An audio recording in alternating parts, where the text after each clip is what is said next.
good afternoon. I know John just got up, so I want to say good morning. My name is Mike Flager, pastor at St. Sabina, and we're here to celebrate a very important thing that many people have been looking and hoping for many years, and that is the Ring cameras. In a time when more and more people are concerned about their safety in their home and safety on their block, this camera rebate program will allow people who cannot buy it on their own to be able to get the cameras and get the rebate from the city, so allow them to feel that safety, allow them to feel secure in their homes and know what's going on in their block and in their home. We've seen this used many times to solve crimes in the past, and we think the more of them that are out here, even better for the future. So we're glad to have this here in Auburn Gresham, and the one behind this I'd like to welcome to come to the podium is our Mayor, Mayor Lori Lightfoot.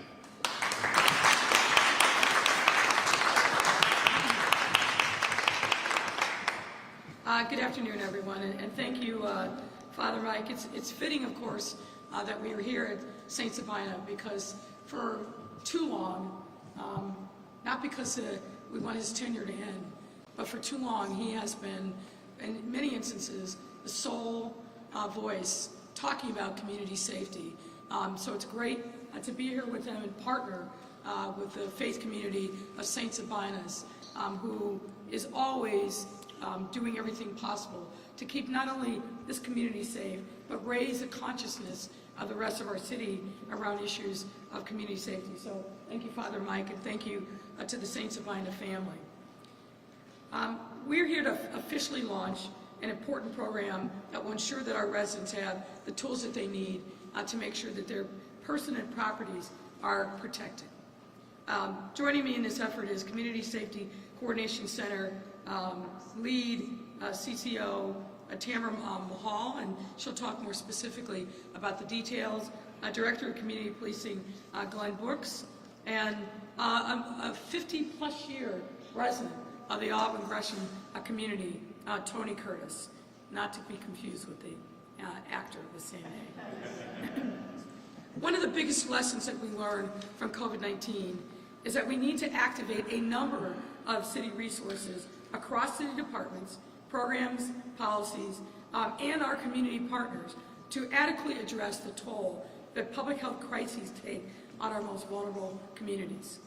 Just like in COVID-19, violence also poses a significant threat to the safety and well-being of our residents.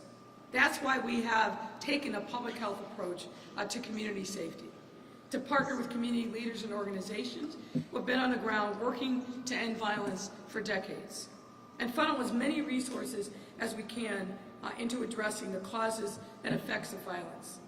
Today we are proud to add to the pool of resources with the official launch of the Home and Business Protection Program.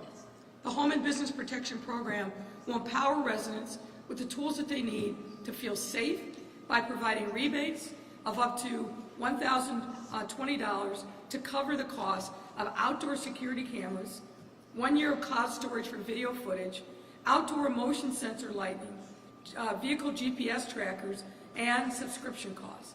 So this is one-stop shopping for folks who want to make sure that their home and their property are protected. This program represents a $5.4 million investment over the next 2 years and is open to all Chicago residents, businesses, religious institutions, and nonprofit organizations. And renters are welcome to apply for the rebate program as well. All you have to do is just make sure that you get the consent of your property owner. The Home and Business Protection Program is a part of a larger strategy that includes historic investments in critical resources like affordable housing, mental health, violence reduction efforts, and more. Importantly, it will also complement the partnerships the city has forged with community-based organizations across our 15 priority communities to provide and install cameras and lighting on the properties for those who are most vulnerable to violence. In many of our engagements with residents across our city, we've heard from you that people want these kinds of resources, not only to protect their property, but to help their communities by solving crimes and increasing lighting. We hear this over and over again community meetings, town halls, individuals who are telling us, these are the things that we need to help us feel safe. And I'm happy that we are responding to the needs of our residents and providing, at no cost to them, these valuable tools. Through the Home and Business Protection Program, we are answering their needs as well as reinforcing the fact that community safety requires an all-hands-on-deck approach, block by block, home by home. While registration of the cameras with the Chicago Police Department is not required for reimbursement, we strongly encourage people to do so, as the footage that they capture can be useful in helping the department during criminal investigations. But I'll also say this, the other important factor of having the cameras and the lighting is to deter crime before it even happens. Right. To deter crime. When somebody is looking at a house that's vulnerable, they're not going to pick a house that's got cameras, that's got lighting, and other things that the homeowner is proactively doing to protect themselves. So I want to thank Community Safety Coordination Center, CCO Tamara Mahal, the whole team, and all of the community members who are contributing every single day to helping us answer the basic question of what do you need to be safe in your community. We all have a role to play in making sure that we answer that question, that we step up and are helpful, and this Home and Business Protection Program takes us another step in the right direction. And now I'd like to welcome up Tamara Mahal to tell you more specific details about this new initiative. Tamara?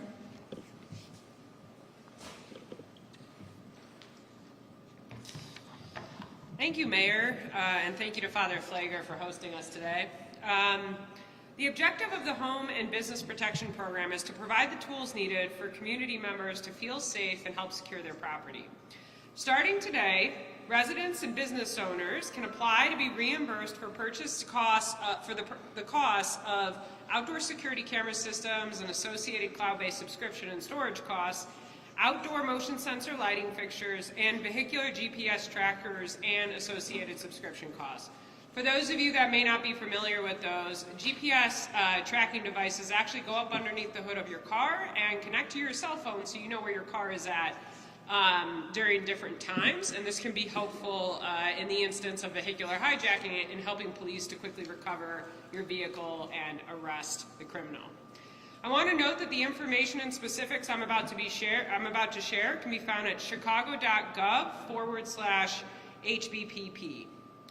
Now, to be eligible for a rebate or a reimbursement, applicants must be the owner or tenant of a property used as a primary residence, business, religious institution, or nonprofit organization. I also want to make sure everyone understands condo associations are also eligible for the program. In the case of the vehicular GPS devices, you must own or lease a personal vehicle registered to a primary address in the city of Chicago. While self-contractors will be eligible for support of the GPS vehicular devices, businesses will not. All applicants must provide documentation verifying proof of purchase, installation of the device using photos, and proof of residency. Tenants are eligible, renters are eligible to receive rebates, but must receive permission from their building owner and to install the devices on their buildings, and will be required to attest that they have received that permission. Anyone who meets these eligibility criteria may receive reimbursement for up to $225 per camera for a maximum of 2 cameras, and 1 year subscription costs for cloud-based video storage for a maximum of $150 per annual subscription. They're also eligible for reimbursement of up to $100 per outdoor motion sensor lighting fixture for a maximum of 2 lights, and up to $50 per vehicle GPS tracking device for a maximum of 2 devices, and 1 year of subscription costs for GPS tracking applications as required for use by those device manufacturers, up to $120. 2 GPS vehicular tracking devices, because we know that many residents have more than 1 car in their family. Only security devices purchased today or after will qualify for reimbursement. No rebates will be provided for private security equipment purchased prior to today. As mentioned earlier, the primary objective of this program is to provide the tools our residents and business owners need to feel safe. We also want to make sure that we remove barriers that prevent people from accessing this opportunity. We know that accessibility may be a barrier, and so we are working diligently to identify partners to help people with disabilities and senior citizens with device installation. We know that not everyone trusts government, and as such will not require the registration of camera systems with the Chicago Police Department to be eligible for reimbursement. We know that not everyone can afford the cost of these devices while waiting for reimbursement, so in the coming weeks we will be partnering with community-based organizations to identify those in need in our 15 priority communities and install cameras and lighting, as well as providing additional opportunities for low-income residents. Information on these aspects of the program will be provided at a later date. I want to thank the community organizations and leaders that have been working with us over the last several months to engage and give us honest feedback about the different aspects of the program. We would not be here today without you. If you'd like more details on the program or to access the rebate application, again, please visit chicago.gov/HBPP. Now, to talk more about the benefits of voluntary camera system registration with the Chicago Police Department, I'd like to introduce Glenn Brooks, Director of Community Policing. Thank you, Tamara. Thank you, Mayor. Father Flager, thank you again for hosting us here. So it's very fitting that we're down in the church's meeting area. Every day throughout the city, our officers meet with community residents, whether that's at a beat meeting, whether that's at a block club meeting, whether that's a business association, chamber of commerce. And every day the community says, what can we do? It is one thing to have a great partnership, and we are very lucky in this city to have great partnerships with community members throughout all 77 neighborhoods. But it's another thing when you have a partnership and resources. Today, we are adding resources, and you know what that happens? That means we come up with solutions. Today is a solution that the community can empower itself to help itself remain safer. These cameras have transformed safety and our detectives' ability to help resolve cases. The ATC, which is our Area Technology Center, has really transformed our investigations and helped to lift our clearance rate throughout this city. This is one of the greatest things that has happened to the community partnerships throughout the city. The last time we even got close, we were ecstatic to get light bulbs for people's alleys and put a garage number on. That was our big improvement in the early 90s. As trivial as it sounds today, it helped us reduce violence then. This partnership with resources will help us reduce violence. It will help us empower ourselves. It will help us be safer communities. And as we go forward, I encourage every block club, every beat meeting, every chamber of commerce, every two neighbors on a block who are concerned, get together and help your neighbors get some cameras. There's resources available. And as we go forward, if you have a camera today and you want to help, just go ahead and register. We're making progress, but we need some help. Registering your camera does not mean you get a paycheck from the Chicago Police Department. All it means is that you're willing to work with us to create safer neighborhoods. That's what we ask, and I want to thank you all for being here. Wait a second. Here's the most important person. It's our community resident, and that's Ms. Tony. Ms. Tony, can you come on out? Y'all can give her a hand. She comes out. She's the one not getting paid.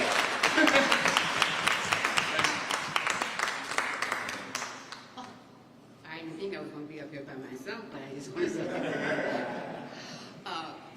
I really appreciate them selecting me to get this camera. I had every anticipation of buying one, but I was waiting for the program so I can get reimbursed because it's kind of expensive. I've lived in the neighborhood for 55 years, and this camera was this camera was not only helped me in my safety, because I live alone, but also my neighborhood, my community. So thank you very much.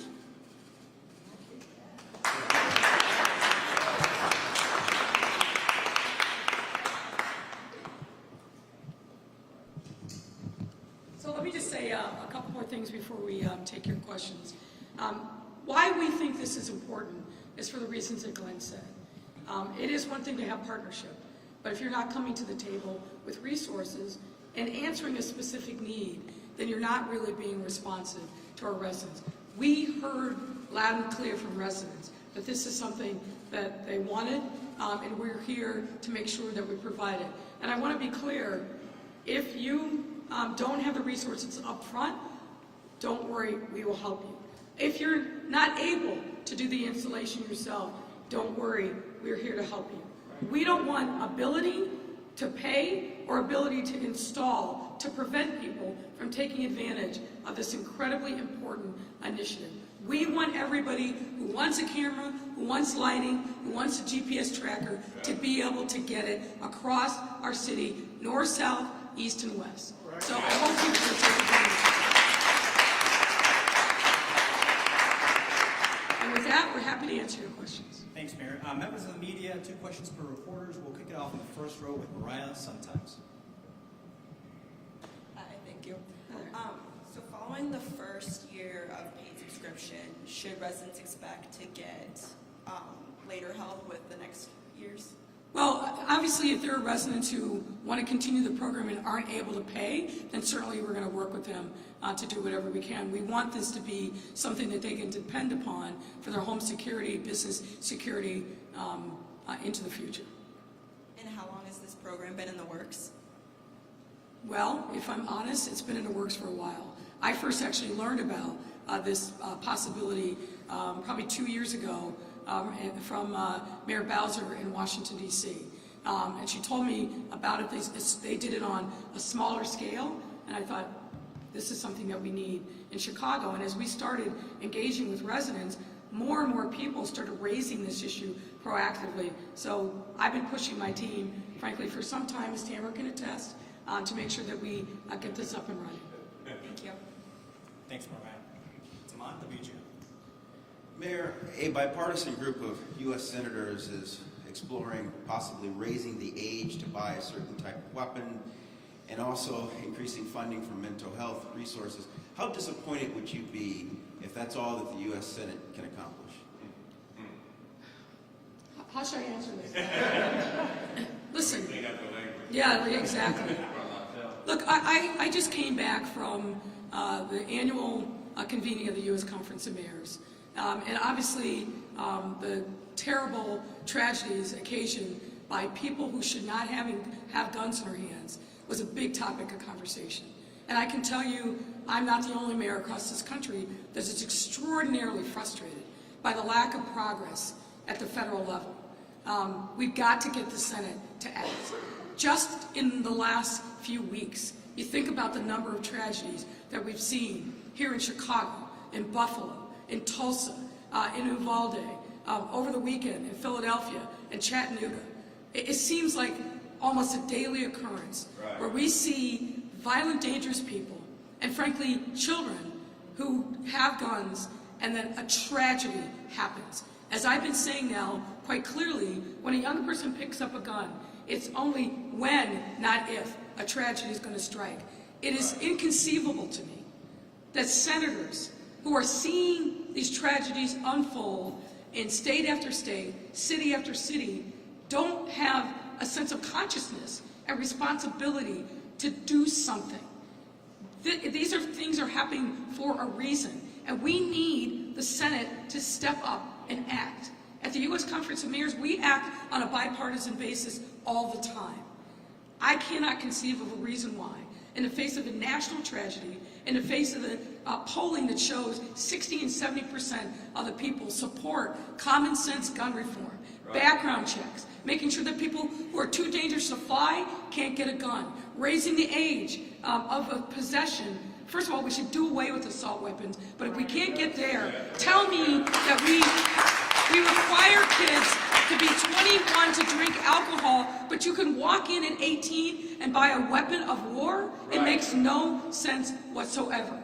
So incremental steps are not good enough, but if that's what it takes, we'll take that. But we're going to keep pushing and demanding more action. Right. Thanks, Mayor. We'll move on to Amy. Good afternoon. Governor Kathy Hochul from New York just signed a bill moments ago raising the age to purchase a semi-automatic weapon from 18 to 21. Are you going to try to persuade Governor Pritzker or any other lawmakers to do the same here in Illinois? I think we have to lead the nation. I mean, I was very proud. 2 weeks ago, we stood here and signed, I think, a comprehensive bill to ban ghost guns in our state and make sure that there's registration requirements.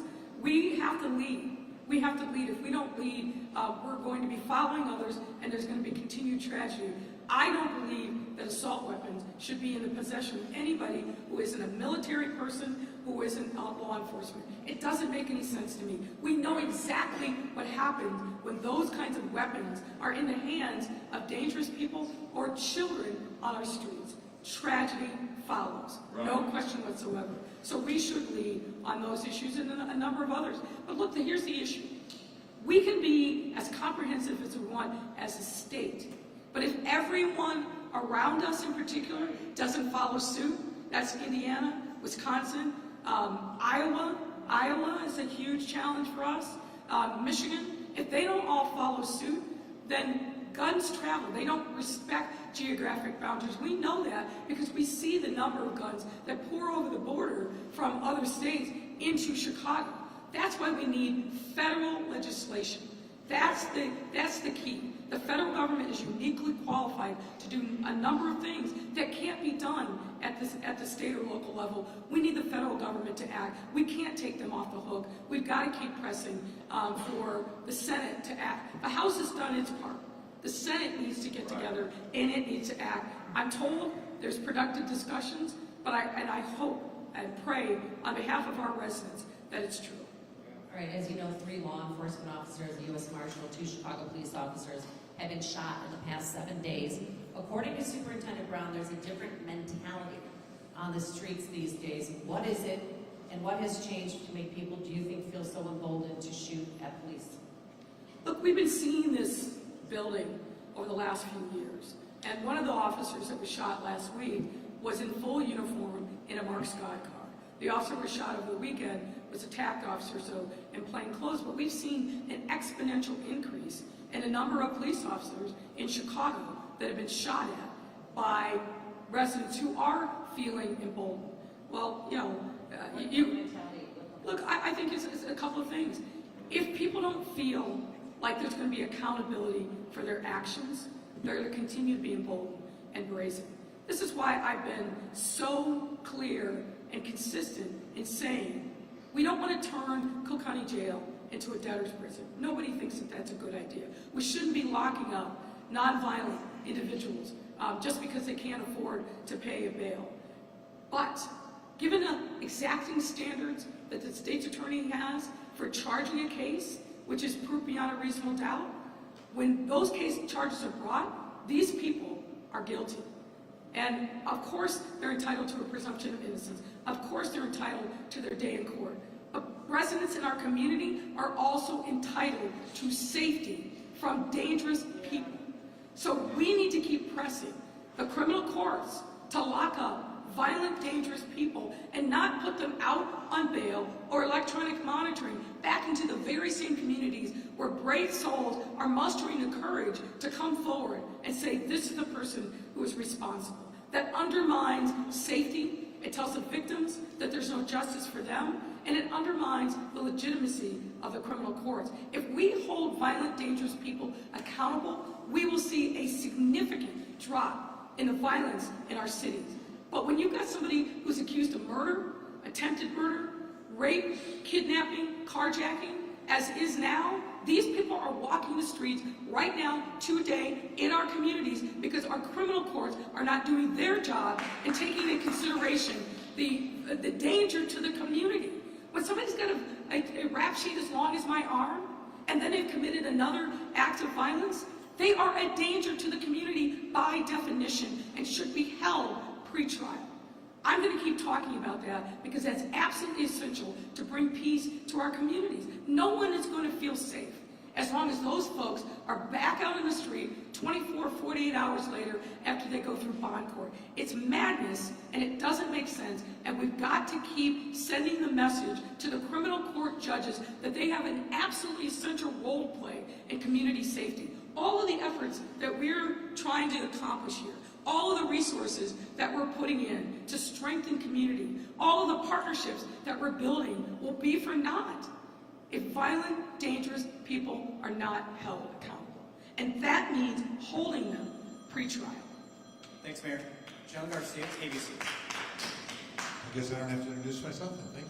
Thank you. Mayor, can you talk a little bit more about the finances for this program? I think you mentioned $5.4 million would be the cap for it. Do you have an objective or a goal as to how many households you'd like to see install these security measures? We'd like to see as many households as possible. Obviously, we're putting a heavy emphasis on the 15 communities that we've been working in since last fall, but we want people all over the city to take advantage of this. You know, we held a series of public safety town halls earlier this spring, and I remember being on the north side at one of the community colleges, and there was a significant amount of interest in north side residents as well. This is an issue of community safety that is animating kitchen table conversations, breakfast table conversations. People want to feel safe. And so all over our city, we want to make sure that we're listening, that we're being responsive,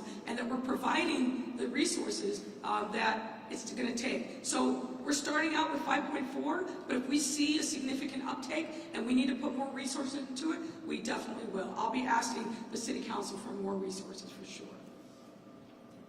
All right. Mayor, thank you very much. That's a wrap, everyone. Have a great day. Thank you. Thank you. Mayor, I'm sorry, Mayor. Sorry. I apologize. Can you give me your name, please? Yes, it's maybe a read. Yeah, sure. I have two questions that are a bit separate from that. So Chicagoans are struggling to keep up with, skyrocketing costs of gas, food, and other things. What is the city doing to help people cover those basic needs as well? Well, a number of things.